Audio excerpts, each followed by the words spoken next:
नमस्कार। अच्छा, जब भी हम मध्यकालीन भारत की बात करते हैं तो अक्सर हमारे दिमाग में क्या आता है? राजे महाराजे, उनकी बड़ी बड़ी लड़ाइयाँ, किले, है ना? लेकिन कहानी सिर्फ इतनी ही नहीं है। आज हम उस तस्वीर से थोड़ा सा आगे बढ़ेंगे। हम इतिहास के उन पन्नों को पलटेंगे जिनमें हलचल भरे शहरों, व्यस्त व्यापारियों और उन जबरदस्त कारीगरों की जिंदगी की कहानियां छिपी हैं, जो असल में उस दौर की धड़कन थे। तो चलिए साथ मिलकर इन नगरों की जिंदगी का विश्लेषण करते हैं। तो सवाल ये उठता है कि एक मध्यकालीन नगर आखिर था क्या? क्या वो बस एक मंदिर था, या एक किला, या फिर एक बहुत बड़ा सा बाजार? देखिए, इसका कोई एक सीधा साधा जवाब नहीं है। सच तो ये है कि ये शहर एक ही वक्त में कई भूमिकाएं निभा रहे थे। ये प्रशासन के केंद्र भी थे, आस्था के गढ़ भी, और साथ ही व्यापार और शिल्प के धड़कते हुए दिल भी। मतलब ये शहर वाकई में मल्टीफंक्शनल थे। अब जरा इस नक्शे पर एक नजर डालिए। ये हमें उस दौर का पूरा ज्योग्राफिकल कॉन्टेक्स्ट देता है। देखिए, उत्तर में काबुल से लेकर दक्षिण में तंजावुर तक और पश्चिम में सूरत से लेकर पूरब में मसूलीपट्टनम तक फैला हुआ ये नेटवर्क। ये सिर्फ कुछ शहरों के नाम नहीं है, बल्कि ये वो विशाल जाल है जिसने व्यापार, संस्कृति और नए नए विचारों को एक कोने से दूसरे कोने तक पहुंचाया। आज हम इन्हीं में से कुछ खास केंद्रों की कहानी को समझेंगे। तो आज का हमारा सफर कुछ इस तरह रहेगा। हम पहले शक्ति और आस्था के केंद्रों को जानेंगे, फिर बाजारों और व्यापार की दुनिया में उतरेंगे, कारीगरों के हुनर को समझेंगे, और फिर कुछ महान शहरों पर एक क्लोजर लुक लेंगे। और हाँ, सबसे आखिर में एग्जाम के पॉइंट ऑफ व्यू से क्या जरूरी है उसका विश्लेषण भी करेंगे। चलिए तो अपने सफर की शुरुआत करते हैं पहले पड़ाव से, शक्ति और आस्था के केंद्र। देखिए, किसी भी शहर के दिल को समझना है तो ये जानना जरूरी है कि उसकी धड़कन कहाँ से आती थी। मध्यकाल में कई शहर या तो एडमिनिस्ट्रेटिव सेंटर के तौर पर उभरे या फिर अपने धार्मिक महत्व की वजह से।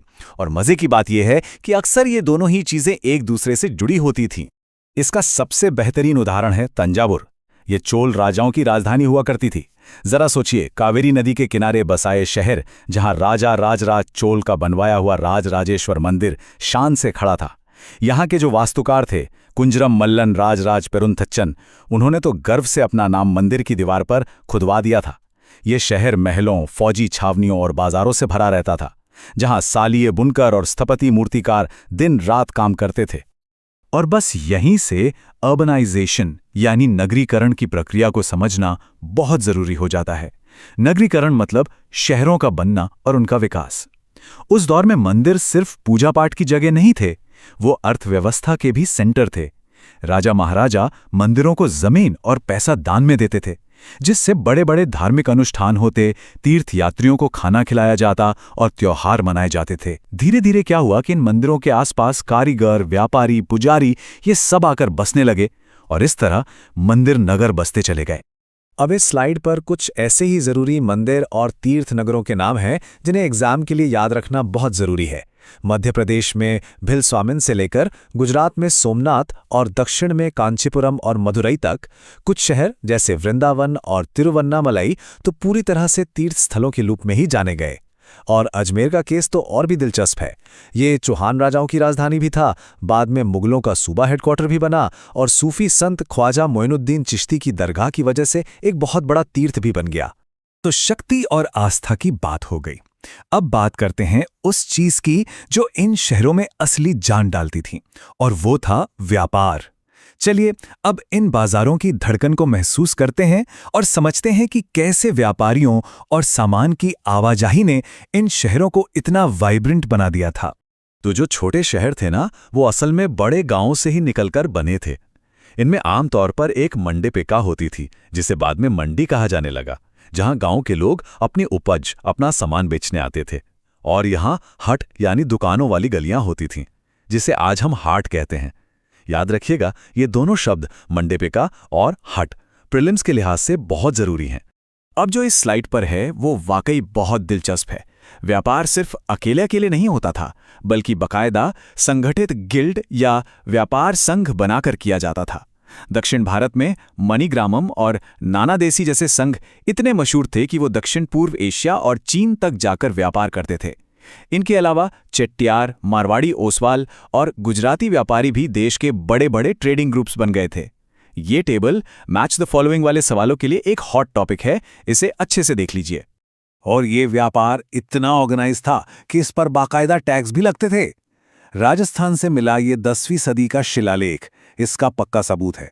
इसमें लिखा है कि मंदिर के अधिकारी शक्कर, गुड़, रुई, नारियल, नमक और कपड़ों जैसी चीजों पर टैक्स वसूलते थे।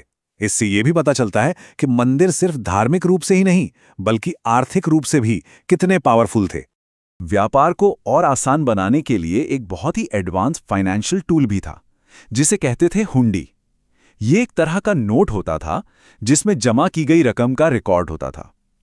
इसे किसी दूसरी जगह दिखाकर वो पैसे निकाले जा सकते थे। सोचिए, ये मध्यकालीन भारत की एक सोफिस्टिकेटेड बैंकिंग सिस्टम का सबूत है। अच्छा, इन बाजारों में जो इतना सारा सामान बिकता था वो आता कहाँ से था? जाहिर सी बात है, उन हुनरमंद कारीगरों के हाथों से, जो इन शहरी केंद्रों की असली रीढ़ की हड्डी थे। तो चलिए अब भारत के उन मेकर्स और उनके कमाल के क्राफ्ट की दुनिया में चलते हैं, जिनके बिना ये बाजार कभी इतने गुलजार हो ही नहीं सकते थे।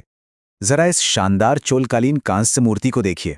ये लुप्त मोम या लॉस्ट वैक्स टेक्निक का एक बेहतरीन नमूना है। ये आर्टवर्क इतना जीवंत है, इतना रियल है कि उस समय के कारीगरों के असाधारण हुनर को बयां करता है। चलिए अब ये समझते हैं कि ये कमाल की तकनीक आखिर काम कैसे करती थी।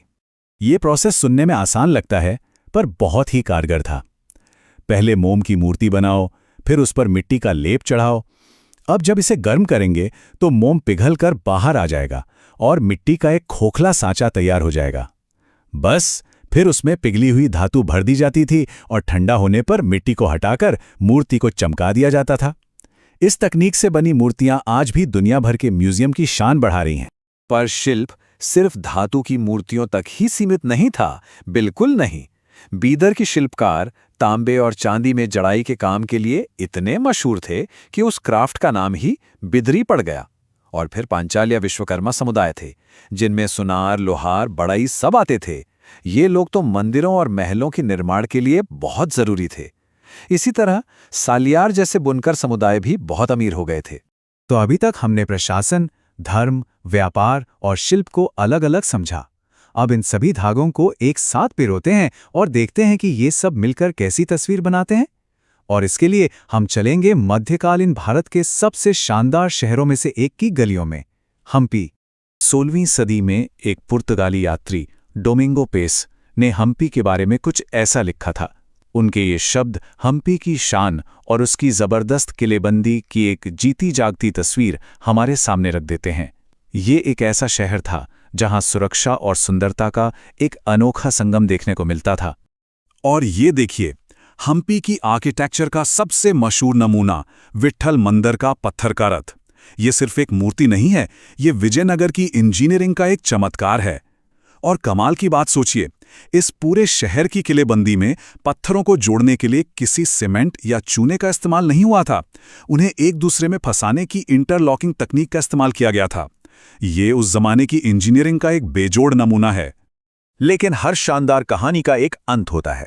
1565 में दक्कनी सुल्तानों गोलकुंडा, बीजापुर, अहमदनगर, बरार और बीदर ने मिलकर विजयनगर को हरा दिया और इस हार के बाद इस भव्य शहर हम्पी को बर्बाद कर दिया गया। एक समृद्ध साम्राज्य का एक बहुत ही दुखद अंत। हम्पी की कहानी हमें उस दौर की बुलंदी और उसके पतन दोनों को दिखाती है। लेकिन एक कॉम्पिटिटिव एग्जाम एस्पिरेंट के लिए इस कहानी से क्या सबक है? चलिए अब अपने आखिरी और सबसे जरूरी सेक्शन पर आते हैं, जहां हम इस पूरे चैप्टर को एग्जाम के नजरिए से एनालाइज करेंगे और देखेंगे कि यहां से किस तरह के सवाल बनते हैं। तो जो सबसे जरूरी पॉइंट्स हैं वो ये रहे: अर्बनाइजेशन का प्रोसेस और उसमें मंदिरों का रोल, ट्रेडिंग गिल्ड्स जैसे मणिग्रामम और नानादेसी, लुप्त मोम जैसी खास तकनीकें, और हाँ, विजयनगर साम्राज्य और हम्पी। ये तो हमेशा से एक फेवरेट टॉपिक रहा है एग्जामिनर्स का। इन पर खास ध्यान देना है। अगर हम पिछले सालों के सवालों को देखें तो ये पता चलता है कि परीक्षा में सीधी सादी जानकारी के बजाय कॉन्सेप्ट्स की गहरी समझ पर जोर दिया जाता है। जैसे ट्रेडिंग गिल्ड्स के क्या काम थे या विजयनगर की शहरी प्लानिंग की क्या खासियतें थी, इस पर एनालिटिकल सवाल पूछे जा सकते हैं। तो ऊपर ऊपर की जानकारी यहां काम नहीं आएगी। और जाते जाते एक सवाल जिस पर जरूर सोचिएगा: जब मुगलों जैसे बड़े केंद्रीय साम्राज्य कमजोर पड़ने लगे तो सूरत और मसूलीपट्टनम जैसे जो बड़े बड़े कॉमर्शियल सेंटर थे उनका क्या हुआ होगा? उनके भाग्य ने आखिर क्या मोड़ लिया? ये सवाल पता है इस चैप्टर को अगले चैप्टर से जोड़ता है, तो इस पर विचार जरूर कीजिएगा।